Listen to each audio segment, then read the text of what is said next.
Boa tarde a todos, então. Vamos começar a aula, né, da disciplina de treinamento físico, aula do dia 13 de setembro, é a parte 1 da aula da tarde. Hoje nós vamos ter uma aula diferente, pessoal. Estava no plano de ensino para uma semana anterior, tá? E a gente reajustou aí o cronograma. E hoje, então, nós vamos ter a aula sobre aspectos evolutivos relacionados ao treinamento físico, tá? Com o professor André Mello.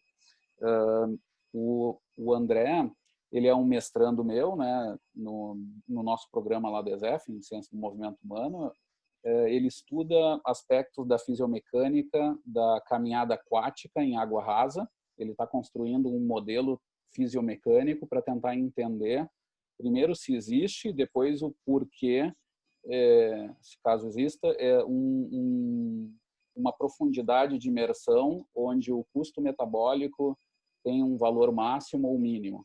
A gente está procurando por esse valor máximo, na verdade. Então, ele está construindo esse modelo e o André tem um background bem legal. Ele é formado em fisioterapia, trabalha com a professora Flávia Martinez no grupo GP Confa já há vários anos, e ele é também aluno da graduação do curso de Física, né? Então tem muito boas habilidades assim sobre programação. Hoje é o nosso programador número 1 lá no grupo, desenvolvendo as rotinas lá computacionais para as coisas que a gente estuda, né? E ao mesmo tempo ele não é só isso, ele também é blogueiro, ele como se fosse pouco, né? É blogueiro, ele escreve poesia também, é um artista, e alguns dizem até que é flor de artista, tá? Esse é outro papo. Mas hoje, então, o André vai falar sobre esses aspectos evolutivos, que é um tema que interessa muito a ele e ao grupo também, né? Eu já dei alguma pitada aí nas primeiras aulas do raciocínio evolutivo e hoje ele vai dar algumas bases bem interessantes. Então, sem mais delongas, pessoal, nós já estamos gravando. Eu vou passar aqui o host para o André e o André aí vai compartilhar a tela, vai apresentar a aula dele nesse bloco e no segundo bloco também, tá bom? André, obrigado pelo teu tempo aí, tá? E tudo contigo. Tá, beleza. Bom, obrigado, Tarta. Obrigado pela oportunidade, pela apresentação.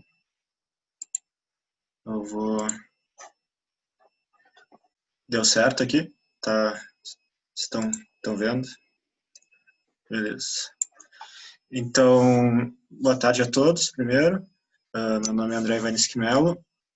Então, hoje a gente vai conversar um pouquinho sobre a perspectiva do raciocínio evolutivo no treinamento físico.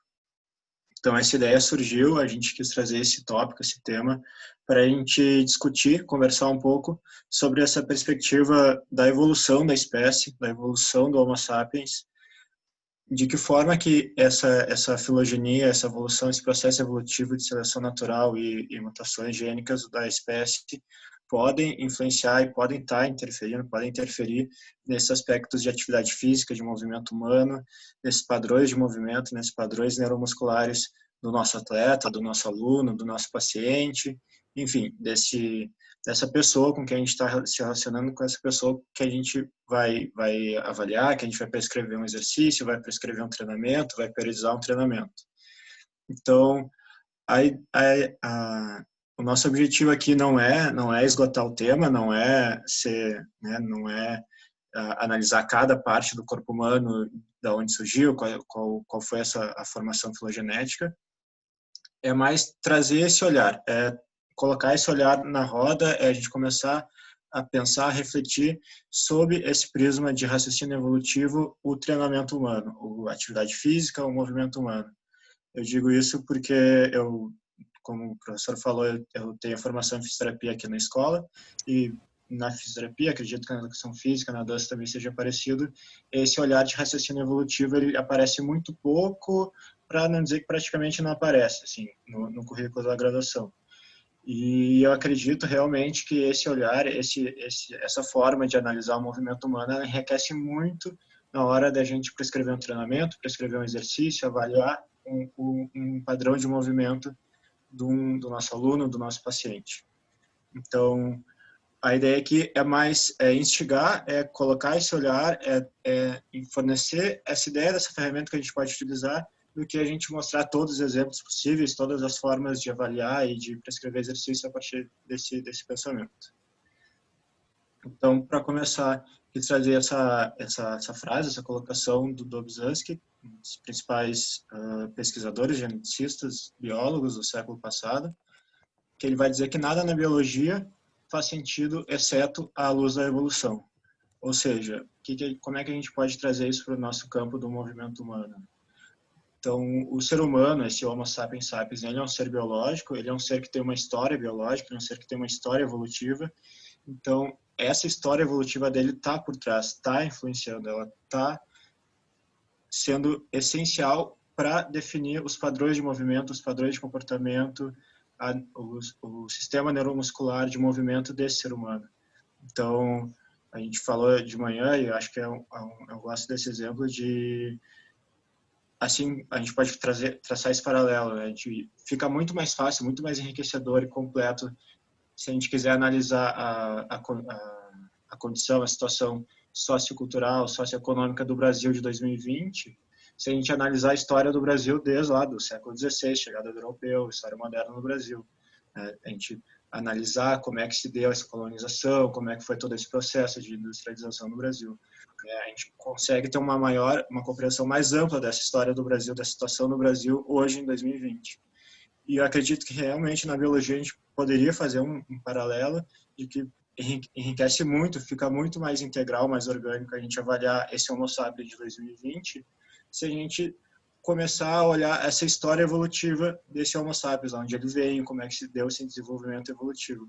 Claro, não vão ser 5 séculos, vão ser milênios, milhares, centenas de milhares, milhões de anos, como a gente vai conversar, mas vai ser uma história evolutiva que está por trás e que vai estar, sem dúvida nenhuma, interferindo, influenciando esse movimento desse Homo sapiens que a gente está vendo na nossa frente. Então, os objetivos da aula são basicamente 2. Introduzir essa perspectiva filogenética, então colocar para debate, colocar para reflexão essa perspectiva filogenética, de que forma que isso pode influenciar a nossa atividade física, e trazer alguns exemplos para relacionar o treinamento do humano moderno com o desenvolvimento genético, com essa perspectiva de filogenia. Então, a gente vai trazer alguns exemplos rápidos, alguns exemplos para a gente rascunhar de que forma que a gente pode utilizar essa perspectiva filogenética. Então, primeiramente, a gente vai falar desse desenvolvimento filogenético e depois do corpo humano do moderno e de que forma isso pode se relacionar com o treinamento físico.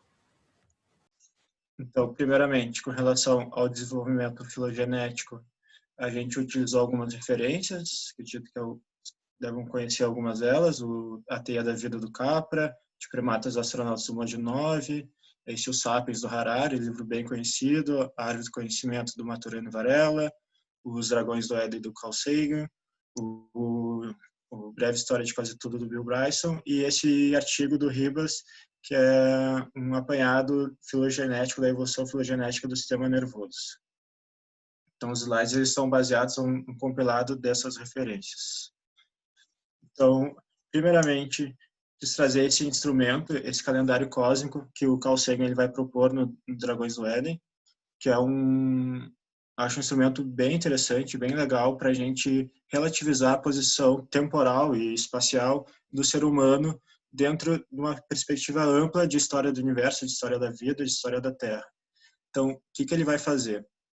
Ele vai pegar um calendário de janeiro a dezembro, vai pegar os 365 dias do ano e vai fazer uma regra de 3. Então, ele vai colocar aqui o Big Bang, o início do universo, que aconteceu, se estima, há 13,8 bilhões de anos. Ele vai ser o primeiro segundo do dia 1º de janeiro. Então, lá no início do primeiro dia do ano, eu tenho o Big Bang. Então, acontece o Big Bang em janeiro. Então, janeiro, fevereiro, março, abril, maio, junho, até dezembro. Então, 30, 31 de dezembro. E o primeiro segundo do dia 1º de janeiro posterior é o momento que a gente está vivendo agora.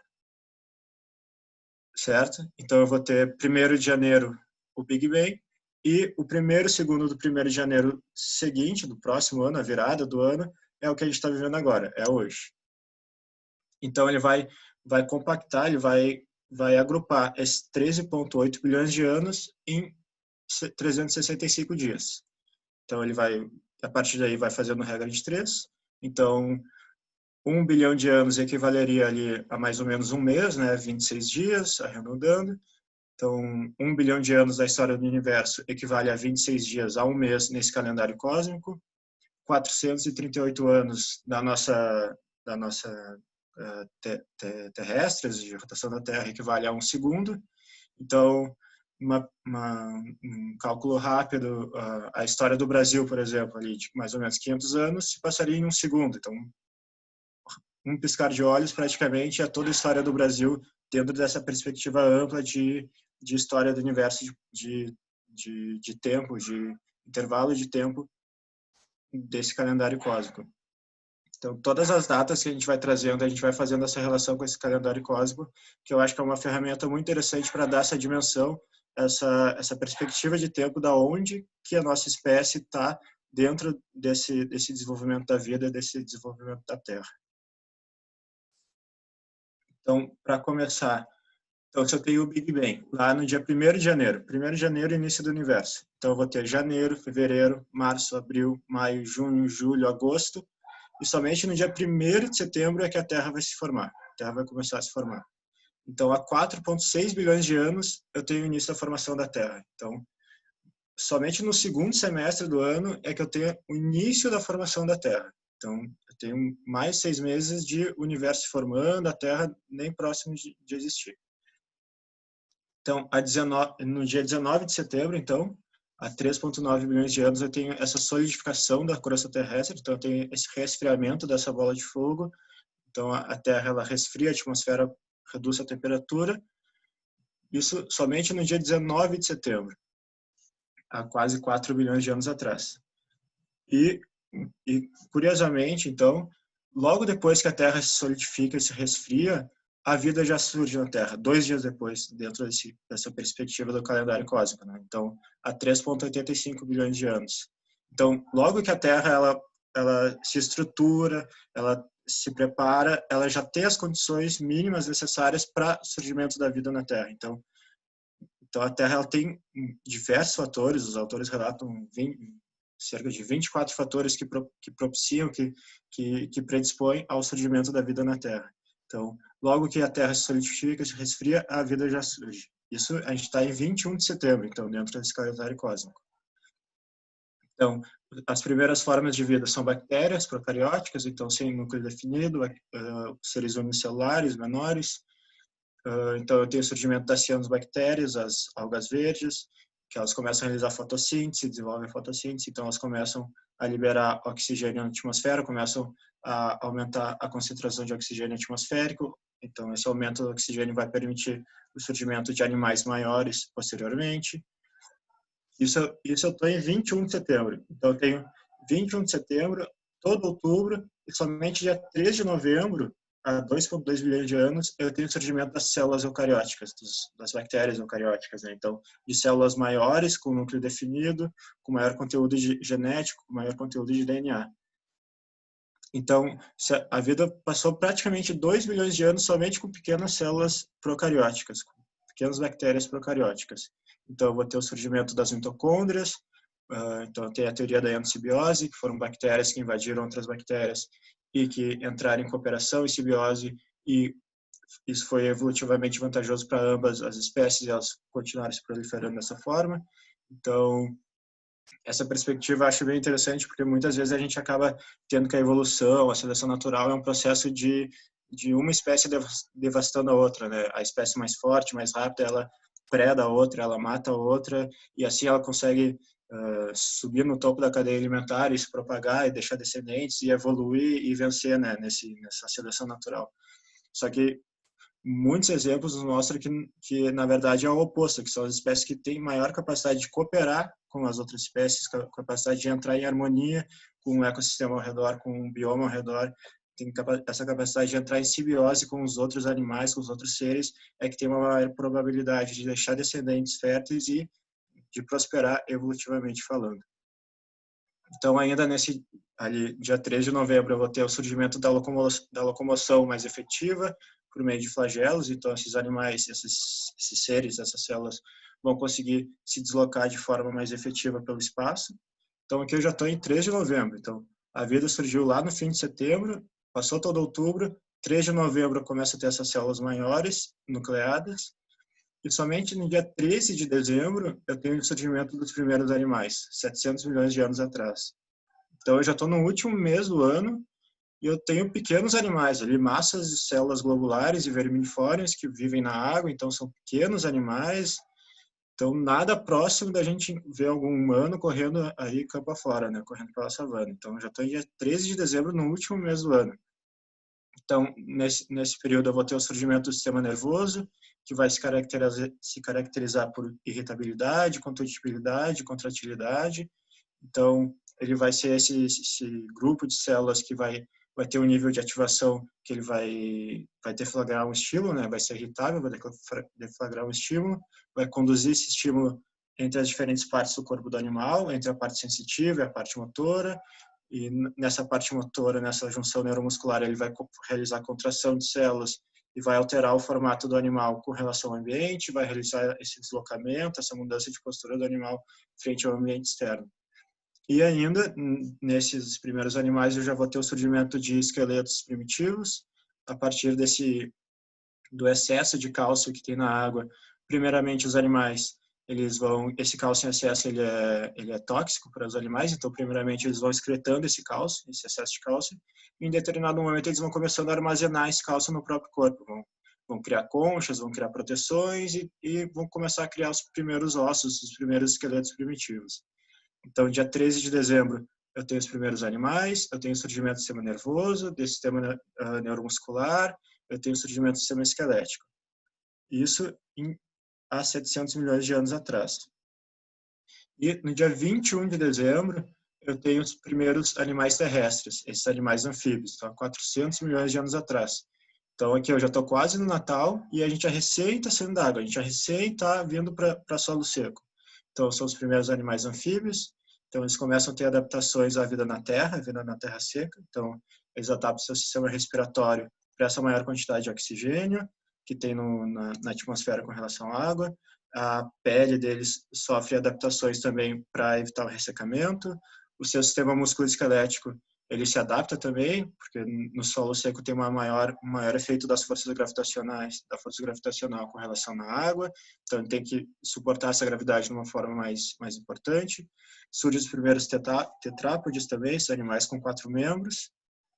Então isso a gente já está em 21 de dezembro, a gente já está quase no Natal, a gente já recém está saindo da água. Então se a vida surgiu lá em setembro, fim de setembro, somente agora, em 21 de dezembro, que a gente começa a vir para fora da água e começa a ter os primeiros anfíbios. E no dia 25 de dezembro, então, já no Natal, há 250 milhões de anos, a gente tem o surgimento dos répteis, então eles desenvolvem mandíbulas mais fortes, começam a colocar ovos, então sua prole ela se desenvolve predominantemente no ambiente seco, já pode se desenvolver no ambiente seco. A sua pele se adapta melhor ainda a esse ambiente seco, esse ambiente não aquático, né? E no dia 26 de dezembro, há 200 milhões de anos, surgem os primeiros mamíferos, ainda animais pequenos, de vida noturna, que já têm essa capacidade de endotermia, de manutenção da temperatura corporal interna. Então, eles desenvolvem pelos também para ajudar nessa manutenção da temperatura corporal, começam a desenvolver essa gestação intrauterina, começam a gestar seus filhotes dentro do próprio corpo, começam a amamentar os seus filhotes por meio de glândulas mamárias. Então, eu já estou dia 26 de dezembro.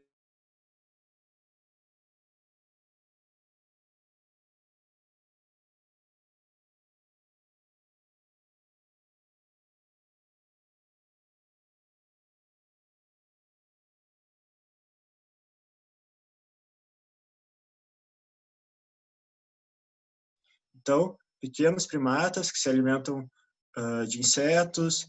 Agora, os animais já se adaptam a viver em árvores, eles desenvolvem garras nas patas anteriores e posteriores, então eles conseguem escalar árvores. Vai aparecer o polegar opositor. os olhos vão sair de posições laterais e vão vir para frente da face do crânio, então vai permitir uma maior capacidade dessa visão de profundidade. Vão ser animais que vão desenvolver maior cooperação social, então eles vão utilizar de sistemas sociais mais complexos para se defender de predadores, eles vão começar a utilizar da própria vocalização de gritos para se defender, para avisar de perigo, e isso posteriormente, esse uso de gritos vai propiciar a formação da fala na nossa espécie. Vão ser bípedes ocasionais, então eles vão conseguir permanecer alguns períodos apoiados nas patas posteriores, que vai liberar as mãos, né? Vai liberar as patas anteriores para jogar objetos, jogar pedras, para se defender. Isso já no dia 30 de dezembro, então penúltimo dia do ano. Eu estou vendo mais perto que eu consigo ver de um humano são pequenos primatas que comem insetos e vivem em árvores. Isso no penúltimo dia do ano. Então, já no último dia do ano, 31 de dezembro, às 8 da noite, então, já no final do último dia do ano, 7 milhões de anos, eu vou ter o surgimento dos australopithecus, então, os primeiros hominídeos. Então, esses macacos do sul. Eles vão se... O exemplo mais famoso é a Lucy, né? Que se estima que ela viveu há 3,2 milhões de anos atrás. Então, são animais que vão migrar das florestas para a savana. Na verdade, o que se discute é que, na verdade, foi a floresta que saiu, dali, a savana que apareceu, em decorrência do fechamento do Istmo do Panamá. Houve um interrompimento do fluxo das correntes oceânicas do Pacífico para o Atlântico, que levou a uma alteração da precipitação de chuvas nessa região, então alterando o bioma local, alterando a quantidade de florestas, fazendo surgir predominantemente vegetações mais rasteiras, vegetações mais baixas. Então esse animal ele acaba adotando essa postura mais ereta para se deslocar. O seu pé já assume uma posição mais humanoide, então ele já não tem essa forma tanto de garra para se agarrar em árvores, ele já tem um arco plantar para permanecer na posição bípede. Seus membros superiores já são mais longos. Isso no dia 31 de dezembro, às 8 da noite. E no dia 31 de dezembro, às 10h45 da noite, é que a gente vai ter o surgimento dos primeiros espécimes do gênero Homo. Então aqui a gente trouxe um apanhado geral, é um resumo. Dependendo dos autores, da referência que se utilizar, a gente vai ver que isso aqui é quase uma salada de fruta, né, para gente que não é da área, pelo menos da antropologia. São muitas espécies, são muitas datas. Cada fóssil depende, tem que período que o autor vai referir. Mas acredito que essas três espécies aqui, com essas datas, já nos dá um panorama geral bem interessante, suficiente para os nossos objetivos aqui, que é trazer essa perspectiva da evolução da espécie para o contexto do movimento humano, do treinamento físico. Então, a ideia é a gente falar um pouco sobre o Homo habilis, o Homo erectus e a nossa espécie, o Homo sapiens sapiens. Então, no dia 31 de dezembro, já está no último dia do ano, às 15 para as 11 da noite, surgem os primeiros Homo habilis, há 2 milhões de anos atrás. Então, vão ser animais já com cérebros mais desenvolvidos que os seus antecessores. Eles já vão conseguir utilizar ferramentas, as famosas pedras lascadas. Então, eles vão manipular esses objetos da natureza em uso próprio, já vão ter essa capacidade cognitiva para fazer isso. Vão começar a se alimentar de carne também, então vão desenvolver uma dieta onívora, ao contrário dos australopithecus, que eram predominantemente vegetarianos. Eles ainda vão ser animais de baixa estatura, pequenos, mas com braços longos. Então, isso há 2 milhões de anos atrás.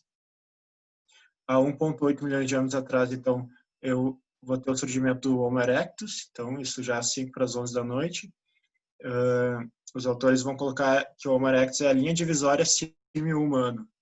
Então, tudo que vem antes do Homo erectus tem um aspecto siamesco, tem esse aspecto puxando para o macaco, entre aspas, e tudo que vem a partir do Homo erectus já é mais humano, a gente já reconhece um aspecto, uma característica mais humana, mais próxima da nossa própria espécie.